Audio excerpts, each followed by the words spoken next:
In this video, I'm going to show you my top 5 Christmas bass lines from beginner to advanced. I'll be sharing some tips on how you can learn these bass lines at home, and if you want to grab the tab and notation, there is a link below this video to download the PDF with all 5 bass lines and all 5 backing tracks completely for free. So let's grab your bass and dive straight in. Bass line number 1 is a fun Christmas bass line to learn, especially if you're a beginner. It's called Please Come Home for Christmas by the Eagles. Let's check it out. Bells will be ringing. Sad news. Oh, what a Christmas to have the blues. My baby's gone. I have no friends to wish me greetings once again.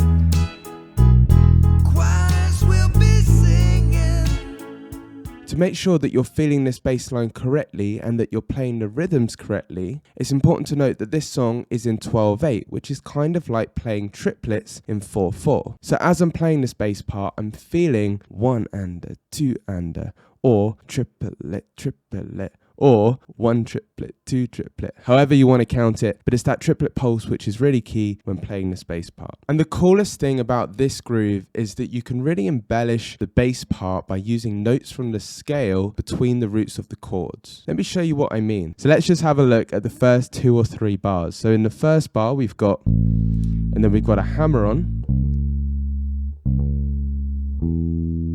right, and then F sharp, and that F sharp is short. And then an open A, and then an octave above on the 2nd fret of the G string. So let's talk about that A chord going to a D chord.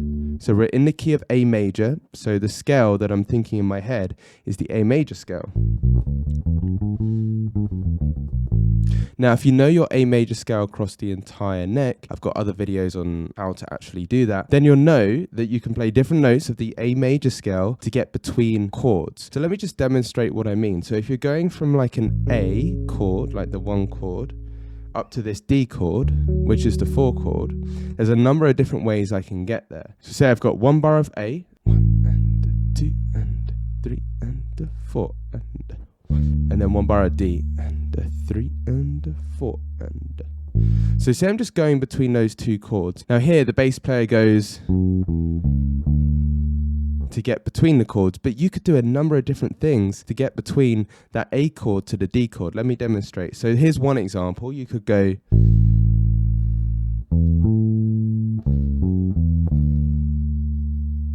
I'm really just taking notes from the A major scale, and if you're more advanced, I'm actually taking notes from the A major pentatonic scale. Those are the notes I'm really choosing, as they are generally always going to sound melodic and nice. So this is just one exercise that you can do at home, just practicing going between 2 chords, so like an A major, for example, and a D major.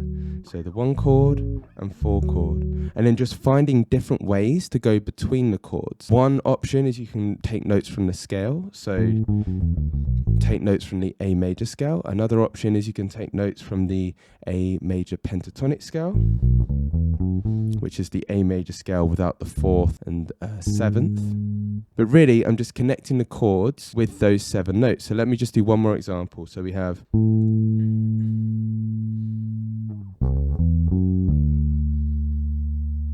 that was a nice example there, but I would encourage you to start creating and improvising your own bass lines based around this chord progression. Or not even based around this chord progression, just based around 2 chords. And I practiced this a lot back in the day. Just taking 2 chords and finding as many different ways to go between the chords. Alright, so bass line number 2 is another great Christmas bass line for beginners by Stevie Wonder. The song is called What Christmas Means to Me, featuring the legendary James Jamerson on bass. Candles burning low, lots of mistletoe, lots of snow and ice, everywhere we go. Choir singing carols right outside my door. All these things and more, all these things and more. That's what Christmas means to me, my love. Alright, so let's just break down that main riff slowly. Now really, the riff is just using the notes from the C major scale, so...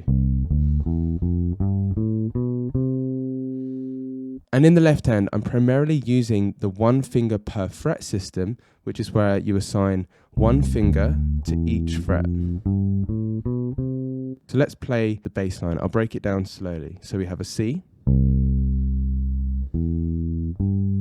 And here I could go, fingering in the left hand, 1, 4, 2, but I prefer to go 1, 4, 1. It's just a little bit more comfortable. I could do 1 finger per fret, but I find it a little bit more comfortable just making that little shift there, especially because we're lower down the neck and the frets are further away from each other. So we have...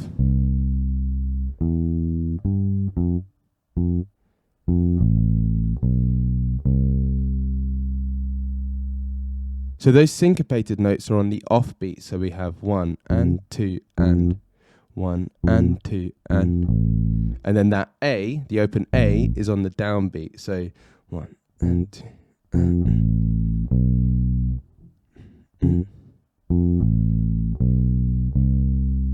So just make sure you're getting those in the right place. Let's just play it a little bit faster. So we have...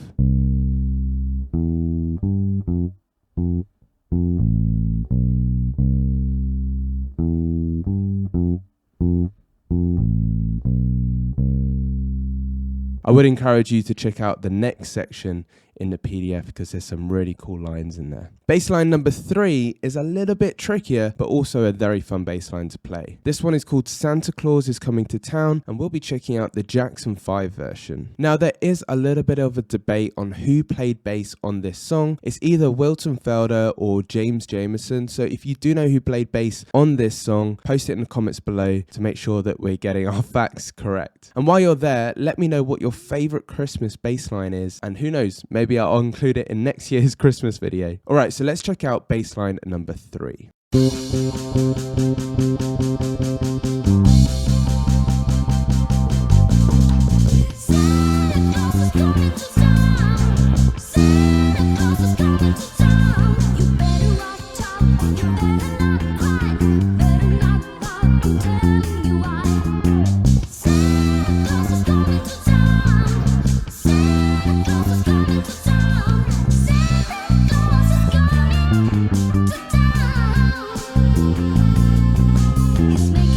So again, let's break down that main bass riff. I'll play it slowly and then I'll break it down. So we have...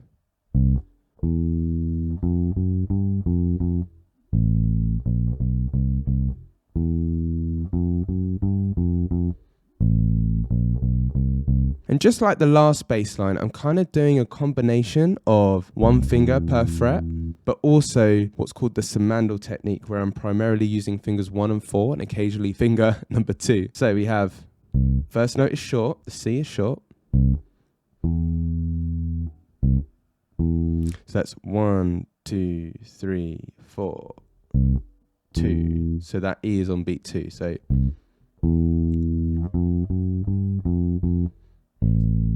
And that's on the and of 2, so we need to make sure we get that in the right place. So we've got 2 and then there's 2 C's, so there's one on the upbeat of beat 4, so we've got to make sure we get that run up. It's all just what's called a chromatic scale. So,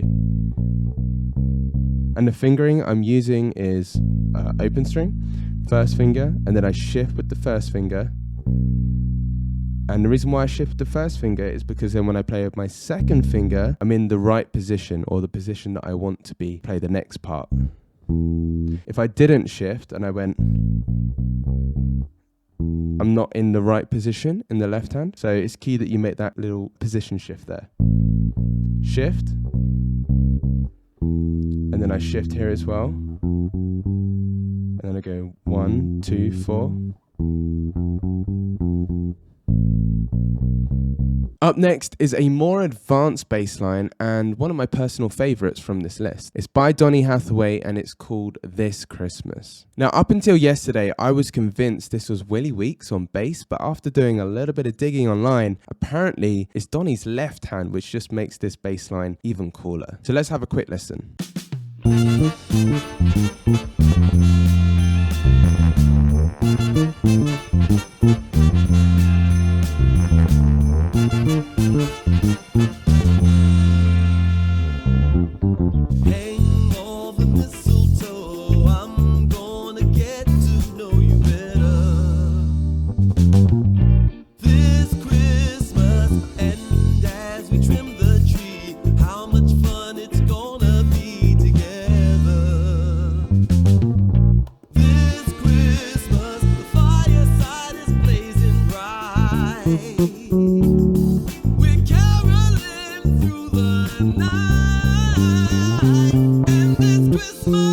will be a very special Christmas for me.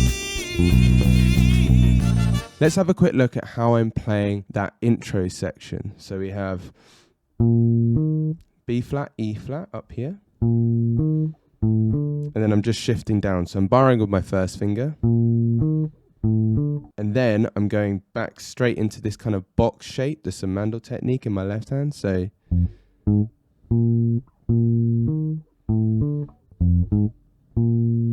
and then fingers 1 and 4. So we have the 6th fret of the A string. And then 2 notes on the 8th fret of the A string. So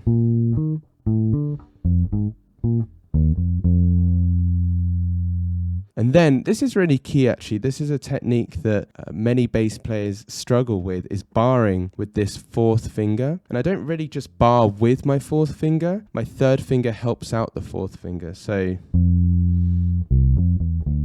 this is the line we want to play. So we're on this F and we want to go down to the C. But when I go down to the C, you can see my 3rd finger is there helping out my pinky. Because if it was just my pinky, it's a lot harder. You may get a little bit of fret buzz as well. So, and then we go back up to the F. So let me just play that section. And then bar down.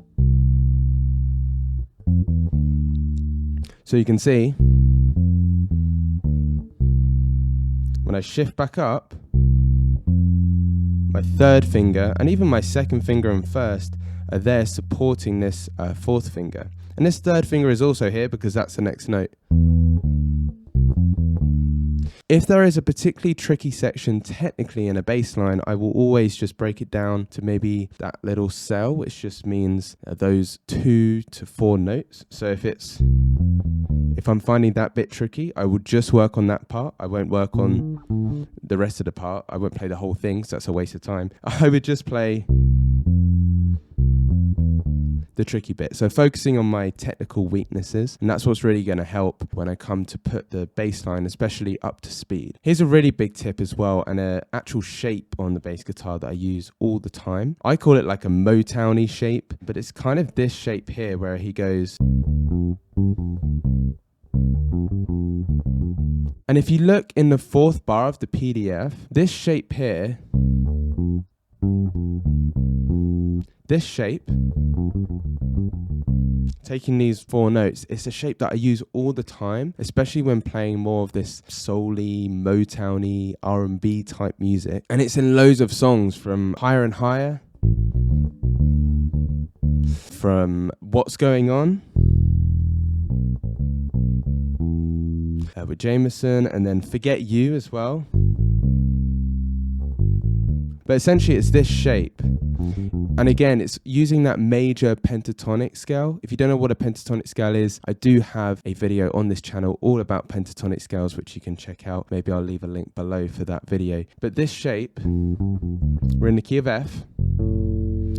So I'm actually using the root, the 2nd, the 5th, and the 6th, major 6th. And it's really fun to mess around with that box shape when playing grooves. So if we go to like the verse,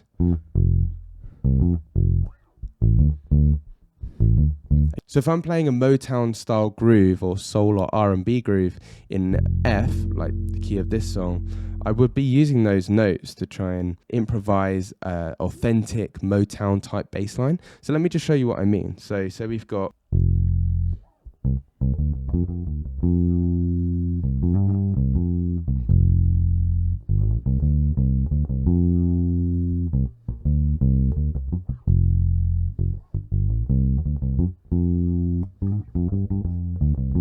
And before we move on to the next one, check out bar 14 of the PDF. I love this cheeky bass line here. So we've got.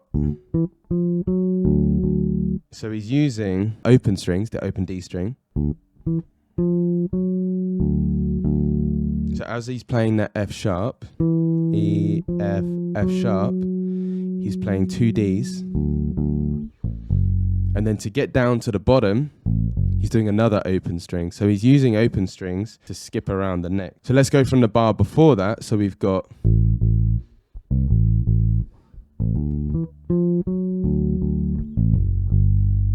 Really, really cool. So practice that slowly, and it's a lot of fun to play. And don't forget as well, you can download the full custom-made bassless backing track for this entire song and all the other songs from today, as well as the tab, completely for free by clicking the link in the description below this video. And moving on to probably the hardest, most advanced bass line to play on this list, it's Michael Bublé's version of Jingle Bells. And there's some really nice walking lines in this fast up-tempo swing version of Jingle Bells, so let's have a quick listen. Jingle bells, jingle all the way. Oh, what fun it is to ride in a one-horse open sleigh. Jingle bells, jingle all the way. Oh, what fun it is to ride in a one-horse open sleigh. Dashing through the snow in a one-horse open sleigh. All the fields we go, laughing all the way. Bells on bobtail ring, making spirits bright. Oh, what fun it is to ride and sing a sleighing song tonight. Jingle bells. If you'd like to learn how to emulate a double bass sound but on electric bass, just like I was doing there, click this video you see on the screen now, where I break down 3 things you can do right now to make your electric bass sound more like an upright bass. So click that video now, and I'll see you there.